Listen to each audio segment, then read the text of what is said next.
I'm posting this to try and make sense of something that happened tonight. I've spent most of my life hunting and hiking in these woods, since I was 9 actually. I know the sounds of the forest better than anyone. So, trust me when I say I don't believe in supernatural stuff. Until tonight. I still can't explain it. I had been hunting all day, just me in the woods. I hiked about a mile and a half through thick forest and swamp, following the same old deer trail I've known for years. Finally, I reached the clearing I was after and climbed into my tree stand to wait. The hours passed without incident, and the sun began to dip below the trees. Everything seemed normal, until it wasn't. Out of nowhere, the sound of a rabbit's scream sliced through the air. But this wasn't the usual cry of a trapped animal. This was different. It was frantic, desperate, agonizing. I've heard animals in distress before, but nothing like this. It went on for what felt like forever. The poor thing, writhing in agony. At first, I thought a hawk had caught it. Maybe it was struggling to kill, dragging out the suffering. But then the screams stopped, just like that. No more sounds, no more thrashing. That's when I heard it. Something I couldn't explain. A figure, barely discernible through the thicket, shifted in the shadows. It moved like a deer, but something was off. It was about 35 yards away, just barely visible through the thick underbrush. I reached for my bow, but the dense foliage made it impossible to make out any more detail. The figure ducked behind a tree and then vanished. The last slivers of daylight were fading fast. I only had minutes left before the woods would be swallowed by complete darkness. Then I heard it, soft at first, but growing clearer as it drew closer. A child's voice. "Help! Help! Help!" It was flat, almost mechanical. No panic, no urgency. Just a monotonous repetition of those words. Help! Help! Help! It repeated over and over, almost like it was just stating the fact, not pleading. The voice wasn't pleading for help, it was just saying it. I couldn't move. The forest around me was still. There wasn't a single sound, no wind, no rustling, nothing. Just that eerie voice echoing in my head. It went on for what felt like forever, maybe 15 times, before it suddenly stopped. Then, a snap. A tree branch cracking, breaking the silence like a gunshot. And that's when everything erupted. Animals, squirrels, deer, birds, all crashed through the underbrush like they were fleeing for their lives. It was a chaotic, deafening noise, like the woods themselves were being torn apart. My heart was pounding in my chest. I had no idea what was happening, but I knew it wasn't natural. And then, just as suddenly as it began, everything was dead silent again. The woods were empty, still, as if nothing had ever moved. To make matters worse, I had lost my hat light on the way in, so I had to make my way back in the pitch-black darkness. The only thing that guided me was the pale light of the full moon. As I trudged through the forest, every step felt like I was being watched, but I couldn't see anything. Not even a shadow.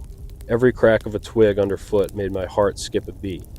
Every whisper of the wind seemed like it carried something just out of sight. I couldn't shake the feeling that whatever had been in those woods was still there, lurking in the dark, watching me. By the time I reached my truck, I was soaked in sweat. My mind was racing. What the hell had I just witnessed? I've been in these woods 1,000 times, and never, ever have I experienced anything like that.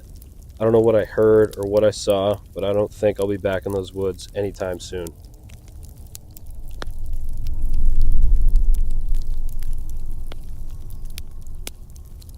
This happened on a Wednesday night around 11 p.m. back in 2015.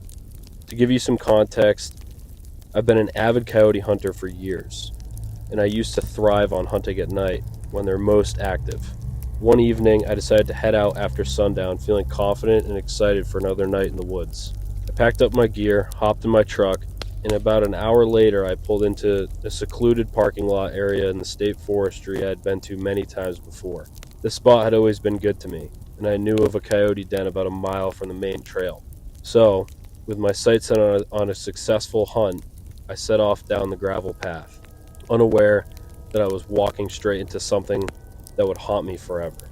I like to hunt by moving 100 yards at a time, stopping to call for coyotes. The first 2 stops yielding nothing, just the usual silence of the woods.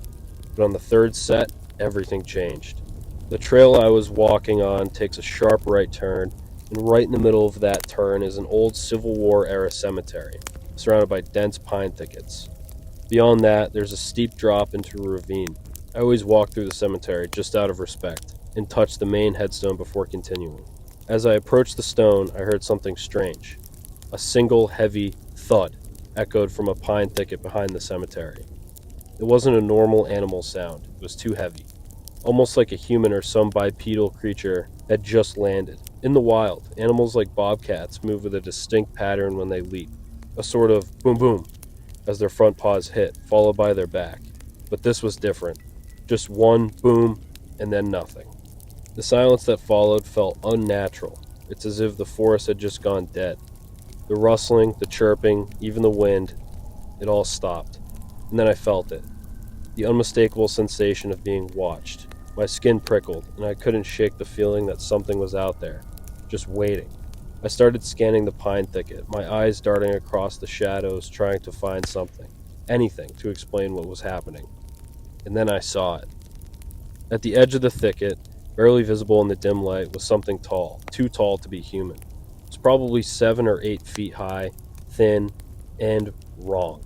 The outline was emaciated, like a shadow stretched too thin. My heart skipped a beat. It was the kind of thing you read about in stories, but never think you'll actually encounter. But there it was, staring right at me. Before I could react, it darted to the right, disappearing into the steep ravine below.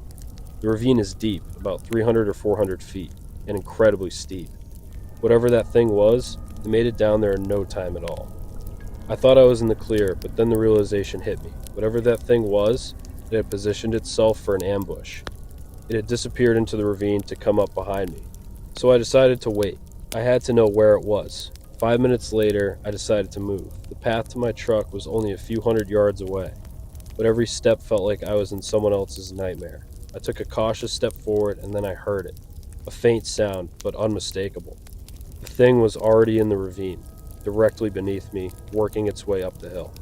So I bolted. I shot across the trail, ran through the cemetery, and dove into the pine thicket toward the road. I didn't look back. I ran as fast as I could.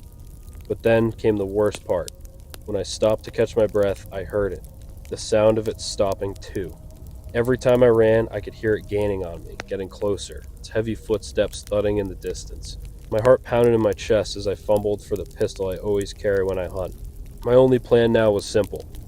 Fire and run. I had 3 magazines, 51 bullets. That was all I had between me and whatever was behind me. I counted in my head.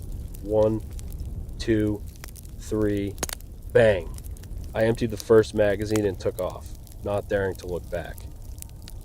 I ran for what felt like miles, not stopping until I felt a momentary peace, thinking I'd shaken it off.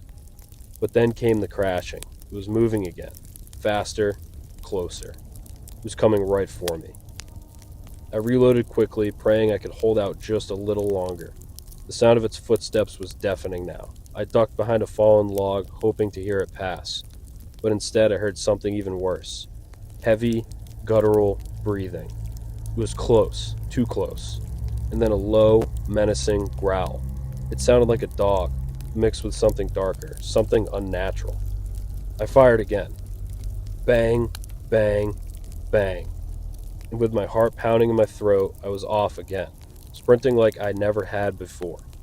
My truck was in sight, just 70 yards away now, but the thing was right in tow.